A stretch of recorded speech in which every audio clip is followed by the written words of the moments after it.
Hi there, my name's Bruce Rain from Breakers Creations, and this is just a quick follow-up video to my marathon live stream from yesterday. To those who stuck around for the whole thing, congratulations to you. You sure have some stamina. Just to recap the situation, this Macintosh SE30 logic board belongs to Javier from the Jav Master YouTube channel and was damaged by an exploding PRAM battery. Javier sent it to Joe from Joe's Computer Museum for repair, but Joe was unsuccessful. He then sent it to Steve from Mac84, and he too was unsuccessful. Just for a bit of fun, the board was then sent to me. It took a while to get here, but when it did, I set up a live stream to repair it. I had lots of help in the live chat, and I also had these two fantastic resources, both made by Elemento, one of the excellent contributors in the Tinker Different group forum. The first was this completely re-illustrated schematic of the SE30 workings. This was recreated from an old, ugly photocopy of the original schematics. But in addition to this, Elemento also added these fantastic tables for easily finding and testing the address lines. The second is this SE30 diagnostic guide. While incomplete and still in a draft phase, it has some fantastic information about identifying and diagnosing many different issues known to the SE30. When this guide is complete, I can see it being a must-have for anyone trying to fix one of these old computers. I worked on this board for just under 5 hours during my live stream. It already had its old electrolytic capacitors removed, and they weren't yet replaced with new ones. The board will run without those capacitors in place, so the focus was on repair first, recap later. During the live stream, I found 3 broken address lines coming from the ROM slot. The SE30 is a 6-layer board and has some address and data lines sandwiched in between the outer layers. The layers are connected by little copper vias, so when one of these vias gets corroded away by battery damage, those connections get cut. Unfortunately, the only way to repair this is with ugly wires on the outside of the board, but there's not much else we can do about that.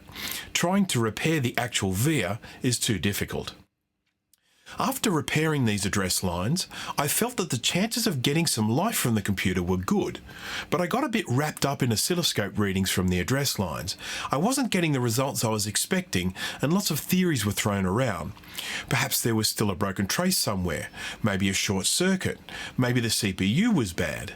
Eventually, I decided to go with my gut and just see if it worked. Maybe it would give me some sign of life that I could use to diagnose the issue. Even a sad Mac chime would be welcomed at this stage. After stepping away from the workbench to have a bite to eat, I suddenly realised something. The SE30 board will start without caps, but it won't make any sound. Sound is exactly what I was hoping for, so I went back and I put the new capacitors on the board. I also gave the board a quick clean because it was covered in flux and gunk. I tried the SE30 board again and... sad Mac chime. So this confirms a lot of things. It tells me the computer is reading the ROMs because that's where the sad Mac sound comes from. It also tells me the CPU is working because if it wasn't, it wouldn't be able to do the RAM check or play the tune when it failed. The sad Mac chime tells me there is a RAM issue, and well, of course there is, as I didn't have any RAM in it at this stage. So I dropped 4 1MB sims in there, switched it on, and... it chimed. And not only that, I got a grey screen, a cursor, and I was even able to boot into an operating system. But it's still not quite right. It was repeating the video output in horizontal strips. I ruled out an issue with the VRAM, not just because the VRAM chips had just been replaced, but also because VRAM problems usually appear in vertical strips. So I concluded it was probably an issue with the video multiplexing. I checked each of the chips in the U8 row and found a nasty broken trace under UD8, which I repaired. So here we are. The SE30 board that has travelled halfway around the world. Let's switch it on and see what happens.